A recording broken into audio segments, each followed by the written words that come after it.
Hi guys, welcome back to video. And இன்னைக்கு வீடியோவில் நம்ம எதை பார்க்க போகிறோம் அப்படின்னு பார்த்தீங்கன்னா, kingdom of the planet of the apes. And இந்த ஒரு மூவியோட ரிவ்யூ தான் பார்க்க போகிறோம். அண்ட் மேக்ஸிமம் நீங்கள் இந்த ஒரு மூவியோட ட்ரையாலஜியை கண்டிப்பாக நீங்களும் பார்த்துருப்பீங்க. அண்ட் அதில் அடுத்த ஒரு பார்ட் ரொம்ப நாளுக்கு அப்புறம் பார்த்தீங்கன்னா இந்த மூவி ரிலீஸ் ஆகிருக்கு. அண்ட் இந்த மூவி மேக்ஸிமம் நிறைய பேர் பார்த்துருக்கலாம். சப்போஸ் பார்க்கலனாலும் இப்போதைக்கு இந்த மூவி எப்படி இருக்கு அப்படிங்கிற நம்ம ரிவ்யூ ஸ்டார்ட் பண்ணலாம். அண்ட் இந்த மூவியோட ஸ்டோரின்னு பார்த்தீங்கன்னா, நீங்கள் ஆல்ரெடி அந்த ட்ரையாலஜி பார்த்துருப்பீங்க. அண்ட் சீசர் அப்படிங்கிற கேரக்டர் எல்லாம் இருக்கிறதா நீங்கள் பார்த்துருப்பீங்க. அண்ட் அந்த ஸ்டோரியில் நடந்து முடிஞ்சு ஒரு 200 இயர்ஸ்க்கு அப்புறமா நடக்கிற ஸ்டோரியை தான் பார்த்தீங்கன்னா இப்போதைக்கு இந்த மூவியை காட்டுறாங்க. ஸோ நீங்கள் அதனால் இதுக்கு முன்னாடி வந்து அந்த ட்ரையாலஜி நீங்கள் பார்க்காம விட்டாலும் கூட இந்த படத்தில் நீங்கள் தனியாக கூட தாராளமாக பார்க்கலாம். உங்களுக்கு ஈஸியாகவே புரியும். பட் என்னைய கேட்டிங்கன்னா, ஆனால் இதுக்கு முன்னாடி வந்து அந்த 3 படத்தையும் பார்த்தீங்கன்னா பார்த்துட்டு வந்தீங்கன்னா இன்னமும் கொஞ்சம் பெட்டராக இருக்கும். ஏன்னா அந்த ட்ரையாலஜியில் வந்து கூட நிறைய சீன்ஸ் பார்த்தீங்கன்னா இந்த ஒரு படத்தில் ரெஃபரன்ஸாக வச்சுருக்காங்க. ஸோ அதனால் அந்த ட்ரையாலஜி நீங்கள் பார்த்தீங்கன்னா இன்னும் கொஞ்சம் பெஸ்ட்டாக இருக்கும். சப்போஸ் பார்க்காம இந்த ஒரு படத்தை தனியாக பார்த்தாலும் உங்களுக்கு பக்காவே புரியும். சரி, வாங்க இப்போதைக்கு நம்ம ரிவ்யூவை ஸ்டார்ட் பண்ணலாம். ஃபஸ்ட்டு இந்த படத்தோட பாசிட்டிவ்லேருந்தே போயிடுவோம். பாசிட்டிவ் அப்படின்னு பார்த்தீங்கன்னா கண்டிப்பாக ஸ்டோரியை கண்டிப்பாக நம்ம சொல்லலாம். கண்டிப்பாக இந்த பிளானட் ஆஃப் த எப்ஸ் ட்ரையாலஜிலேயே பார்த்தீங்கன்னா இந்த ஸ்டோரிங்கிறது பார்த்தீங்கன்னா பயங்கர ஸ்ட்ராங்காக இருக்கும். ஏன்னா உண்மையிலே இந்த ஸ்டோரி அப்படிங்கிறத இந்த படத்தை தூக்கி நிப்பாட்டுறதுன்னு கண்டிப்பாக சொல்லலாம். அதில் பார்த்தீங்கன்னா இதுக்கு முன்னாடி வந்த படத்தை எல்லாத்தையும் விட இந்த படத்தோட ஸ்டோரி அப்படிங்கிறது உண்மையிலே பயங்கரமாக இருக்குங்க. நான் கூட ஆல்ரெடி அடித்து துவைச்சா அதே கதையவே கொண்டு வருவாங்களோ அப்படின்னு பார்த்தேன். பட் அப்படி இல்லாமல் கொஞ்சம் வேறு மாதிரி அப்படி இப்படி கொண்டு வந்திருக்காங்க. பட் இந்த மாதிரி ஸ்டோரியை நீங்கள் நிறைய படத்தில் பார்த்துருக்கலாம். பட் இருந்தாலும் இதில் இன்னமும் கொஞ்சம் பெட்டராக பார்த்தீங்கன்னா கொண்டு வந்திருக்காங்க. ஸோ அதனாலே படம் பார்த்தீங்கன்னா உங்களுக்கு மேக்ஸிமம் லேக் ஆகாமல் எங்கேஜிங்காக பார்த்தீங்கன்னா நிறைய சீன்ஸ் பார்த்தீங்கன்னா கொண்டு போகுது. இந்த படம் ஸ்டார்ட் ஆகி கொஞ்சம் நேரத்துக்கு அப்புறம் தான் பார்த்தீங்கன்னா படமே கொஞ்சம் சூடு பிடிக்க ஆரம்பிக்குது. பட் அது நீங்கள் ஃபஸ்ட்டு கொஞ்சம் நேரம் மட்டும் கொஞ்சம் பொறுமையாக பார்த்தீங்கன்னா அதுக்கப்புறம் போக போக பார்த்தீங்கன்னா ரொம்ப இன்ட்ரெஸ்ட்டாக பார்த்தீங்கன்னா மூவி பார்த்தீங்கன்னா கொண்டு போகிறாங்க. ஸோ அதனாலேயே என்னையை பொறுத்த வரைக்கும் ஃபஸ்ட் ஆஃப் பார்த்தீங்கன்னா பெஸ்ட்டாகவே பார்த்தீங்கன்னா கொண்டு போயிருக்கிறாங்க. ஆனால் எந்த ஒரு இடத்துலையும் பெருசாக லேக் இல்லாமல் பயங்கர என்டர்டெயின்மெண்ட்டாகவே பார்த்தீங்கன்னா ஃபஸ்ட் ஆஃபை அவங்க சூப்பராகவே பார்த்தீங்கன்னா கொண்டு போயிருக்காங்க. அண்ட் அதனாலே நீங்கள் ஃபஸ்ட் ஆஃப் பார்த்தீங்கன்னா பக்காவாக அவங்க பண்ணியிருக்காங்கன்னு சொல்லலாம். அண்ட் அது கூடவே இந்த மூவியில் இருந்துட்டு கூட கேரக்டர்ஸ் கண்டிப்பாக சொல்லணும். அண்ட் நோவா அந்த ஒரு ஏப் தான் பார்த்தீங்கன்னா இந்த ஒரு படத்தோட ஹீரோ. ஆனால் இதுக்கு முன்னாடி நம்ம சீசரை பார்த்துருப்போம். அண்ட் அந்த சீசர் ஹீரோவாக இருக்கிற அந்த ஒரு இடத்துல இப்போதைக்கு இந்த நோவாவோட கேரக்டரை கொண்டு வந்திருக்காங்க. உண்மையிலே நான் கூட சீசருக்கோட கேரக்டர் அதே மாதிரி தான் கொண்டு வருவாங்கன்னு நினச்சேன். பட் அப்படிலாம் இல்லாமல் உண்மையிலே நோவா கேரக்டரை பக்காவாக கொண்டு வந்திருக்காங்க. உண்மையிலே தலைவனாக இருக்கணும் அப்படிங்கிற எந்த ஆசையுமே கிடையாது. அண்ட் சாதாரண ஒரு ஏப் மாதிரி தான் பார்த்தீங்கன்னா இருக்காப்புல. பட் இருந்தாலும் கொஞ்சம் புத்திசாலி அண்ட் ரொம்ப நல்லவன் அப்படிங்கிற மாதிரி பயங்கரமாக இந்த ஒரு ஏப்ஸ் பார்த்தீங்கன்னா காமிக்கிறாங்க. அது கூடவே இன்னொரு ஒரு மெயின் ரோல் மே கேரக்டர், அதாவது ஃபீமேலாக பார்த்தீங்கன்னா ஒரு கேரக்டரை காட்டுவாங்க ஹியூமன்ஸில். உண்மையாக அந்த ஒரு கேரக்டரும் பார்த்தீங்கன்னா பயங்கரமாக இந்த ஒரு படத்தில் கிரியேட் பண்ணிக்கிறாங்க. உண்மையாக நம்ம நோவாவும் அண்ட் இந்த மே இந்த 2 கேரக்டரும் ஒன்றா சேர்ந்து தான் ஃபுல் இந்த ஒரு படத்தில் ட்ராவல் பண்ணுற மாதிரி காமிக்கிறாங்க. ஆனால் இவங்க 2 பேருக்குள்ள அந்த ஒரு பாண்டிங் அப்படிங்கிறதும் பக்காவே மேட்ச் ஆகுது.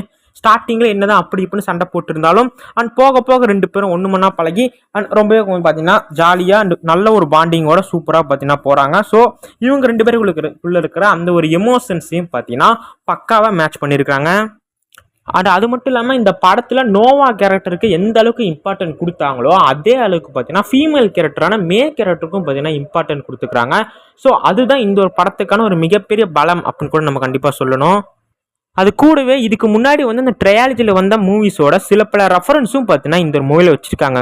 முக்கியமாக நம்ம சீசரோட சில பல நிறைய ரெஃபரன்ஸ் பார்த்தீங்கன்னா சீசருக்கு பார்த்தீங்கன்னா வச்சுருக்காங்க.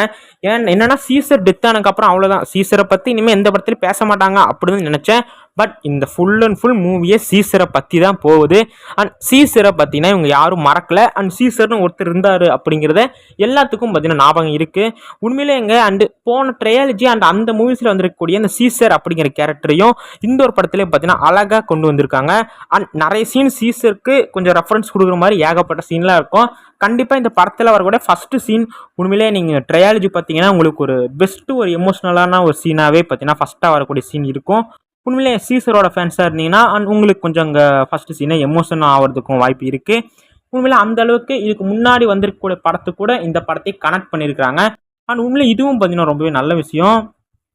அண்ட் வில்லன் கேரக்டரை பற்றி சொல்லணும் அப்படின்னா ரொம்பவே நல்ல கேரக்டர் அப்படிலாம் நான் சொல்ல மாட்டேன். அண்ட் கொஞ்சம் முரட்டுத்தனமான அண்டு வேற ஒரு ரூட்டில் போகக்கூடிய ஒரு கேரக்டர் தான். பட் இருந்தாலும் அந்த ஒரு கேரக்டரையும் முடிஞ்ச அளவுக்கு அவங்க நல்லா கொடுத்துக்கிறாங்க. அண்ட் ரொம்ப சூப்பர்னு நான் சொல்லிட மாட்டேன், அதுக்கு மட்டும்னு சொல்ல முடியாது. அண்ட் மீடியமாக பார்த்தீங்கன்னா வில்லனோட கேரக்டர் என்னவா இருக்கணுமோ அந்த அளவுக்கு பக்காவாக மேட்ச் பண்ணிட்டுருக்கிறாங்க. அண்ட் வில்லன் செய்யக்கூடிய இந்த இது எல்லா விஷயங்களையும் பார்த்தீங்கன்னா பயங்கரமாக இருக்குங்க. அது மட்டும் இல்லாமல் இந்த படத்தோட எண்டிங் சீன் உண்மையிலே சொல்கிறேன், இந்த படத்தோட எண்டிங்கில் வரக்கூடிய சீன் பார்த்தீங்கன்னா உண்மையிலே ஒரு பயங்கரமான ஒரு சீனாக இருக்கும். கண்டிப்பாக நெக்ஸ்ட் பார்ட்டுக்கும் பார்த்தீங்கன்னா லீடு கொடுத்துக்கிறாங்க. உண்மையிலே நெக்ஸ்ட் பார்ட்டும் ஒரு பயங்கரமான சம்பவம் தான் இருக்கும். கண்டிப்பாக இந்த படத்தை பாருங்கள். எண்டிங் சீனில் உங்களுக்கு ஒரு சின்னதாக ஒரு ட்விஸ்ட் அடிக்கிற மாதிரியான ஒரு பல சீனும் பார்த்தீங்கன்னா வந்திருக்கும். அண்ட் உண்மையிலே அது எனக்கு ஒரு பயங்கர ஒரு சர்ப்ரைஸாக இருந்துச்சுன்னு கூட சொல்லலாம். அண்ட் கண்டிப்பாக பாருங்கள், அந்த எண்டிங் சீன் உங்களுக்கு ரொம்பவே பார்த்தீங்கன்னா பிடிக்கும். அண்ட் நம்ம இப்போ அப்படியே நெகட்டிவ் சைடு வரலாம். அந்த நெகட்டிவ்னு ஃபஸ்ட்டாக என் கண்ணில் பட்டது கண்டிப்பாக செகண்ட் ஹாஃப் சொல்லுங்க. அண்ட் ஃபர்ஸ்ட் ஹாஃப் பார்த்தீங்கன்னா ஸ்மூத்தாக அண்ட் ஓரளவுக்கு நல்லாவே பார்த்தீங்கன்னா கொண்டு வந்துட்டாங்க. பட் இந்த செகண்ட் ஹாஃப் அப்படிங்கிறது பார்த்தீங்கன்னா ஓரளவுக்கு பயங்கர லேகாகவே பார்த்தீங்கன்னா போச்சு. சில பல சீன்ஸ் தேவையில்லாத சில பல சீன்ஸ் எல்லாம் பார்த்தீங்கன்னா கொண்டு வந்து நம்மளை ஏதோ டென்ஷன் ஆகணுன்னே கொண்டு வந்த மாதிரியே சில பல சீன்ஸ்லாம் இருந்துச்சு. அண்ட் ஒரு சில சீன்ஸ்லாம் தேவையில்லாமல் பேசியே அறுக்கிற மாதிரியான சில பல சீன்ஸும் இந்த செகண்ட் ஹாஃபில் கொஞ்சம் அதிகமாகவே இருந்துச்சு அப்படின்னு சொல்லணும். அண்ட் அதே சமயம் இந்த படத்தோட கிளைமேக்ஸை கண்டிப்பாக சொல்லி ஆகணும். அந்த கிளைமேக்ஸ் அப்படிங்கிறது பார்த்தீங்கன்னா ரொம்பவே சிம்பிளாக பார்த்தீங்கன்னா அவங்க முடிச்ச மாதிரி இருந்துச்சு. அண்ட் அது கொஞ்சம் பார்த்தீங்கன்னா எனக்கு கொஞ்சம் ஃபீல் ஆச்சு. ஏன்னா இதுக்கு முன்னாடி வந்த மூவிஸ்லாம் பார்த்தீங்கன்னா இந்த கிளைமேக்ஸ் அப்படிங்கிறது ஒரு சம்பவத்தை பண்ணி தரமாக கொண்டு போயிருப்பாங்க. பட் இந்த படத்தோட கிளைமேக்ஸ் அப்படிங்கிறது ரொம்ப சப்புன்னு பார்த்தீங்கன்னா முடிஞ்ச மாதிரி இருந்துச்சு. இன்னமும் பெட்டராக பார்த்தீங்கன்னா இந்த ஒரு கிளைமேக்ஸ் அவங்க கொடுத்துருக்கலாம், நேச்சாக கொடுத்துருக்கலாம். பட் அவனுக்கு நினைக்க மாட்டானுங்க, அது அவனுங்க தலையெழுத்து. கிளைமேக்ஸை இன்னும் கொஞ்சம் சூப்பராக கொடுத்துருந்தா கண்டிப்பாக இந்த படமும் உண்மையிலே பெட்டராக இருந்திருக்கும். பட் கிளைமேக்ஸை கொஞ்சம் மொக்கப்பானது அப்படிங்கிறது கொஞ்சம் கடுப்பாக தான் இருக்குது. ஆனால் அது கூடவே இந்த படத்தில் நீங்கள் ஆக்ஷன் வரும் அது வரும்னு நினச்சிட்டு வந்தீங்கன்னா தயவு செஞ்சு வராதிங்க. ஏன்னா இந்த படத்தில் ஆக்ஷன் அப்படிங்கிறது ரொம்ப ரொம்ப கம்மி தான். ஆக்ஷன் சீன்ஸ் இந்த படத்தில் வாய்ப்பே கிடையாது. ஆனால் நமக்கு தெரிஞ்ச மாதிரி தான் இந்த பிளானட் ஆஃப் த ஏப்ஸ் இந்த ட்ரையாலஜிலே ஸ்டோரி தான் main hero. And action scenes வைப்பாங்க கிளைமேக்ஸில். பட் இந்த படத்தில் ஆக்ஷன் சீன்ஸும் அந்தளவுக்கு வைக்கல. ஸோ நீங்கள் ஆக்ஷனை ரொம்ப பிடிக்கும் அப்படின்னா இந்த படத்தை ஆக்ஷனுக்காக பார்க்கணும்னு நினச்சிங்கன்னா தயவு செஞ்சு வந்துடாதீங்க, நான் இப்பயே சொல்லிடுறேன். அண்ட் அடுத்து எனக்கு ஒரு மிகப்பெரிய நெகட்டிவாக பட்டது அப்படின்னு பார்த்தீங்கன்னா கண்டிப்பாக இந்த படத்தோட ஹீரோவான நோவாக்கும் அண்ட் வில்லனுக்கும் நடுவில் இருக்கிற அந்த ஒரு சண்டையை கண்டிப்பாக சொல்லணுங்க. ஏன்னா வில்லன் அப்படி ஒரு கேரக்டர் பார்த்தீங்கன்னா ஒரு தரமான சம்பவத்தை பார்த்தீங்கன்னா நம்ம ஹீரோவுக்கு பண்ணிட்டு போயிடுவாப்புல. நம்ம ஹீரோவுக்கு பார்த்தீங்கன்னா பயங்கர கோபம் பார்த்தீங்கன்னா வரும்.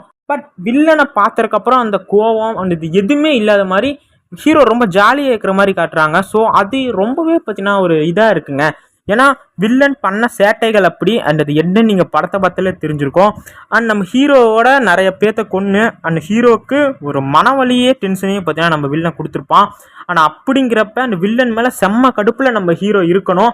பட் அது எதுவுமே இல்லாமல் வில்லனா அது யாரா இவன் அப்படிங்கிற மாதிரியான ஒரு ஃபீல் தான் நம்ம ஹீரோவான நோவாக்கு கிரியேட் ஆகுது. ஸோ அதனாலேயே இவங்க ரெண்டு பேருக்குள்ளே சண்டை வரும், எப்படா வரும் அப்படிங்கிற ஒரு ஃபீலே பார்த்தீங்கன்னா வரமாட்டேங்குது.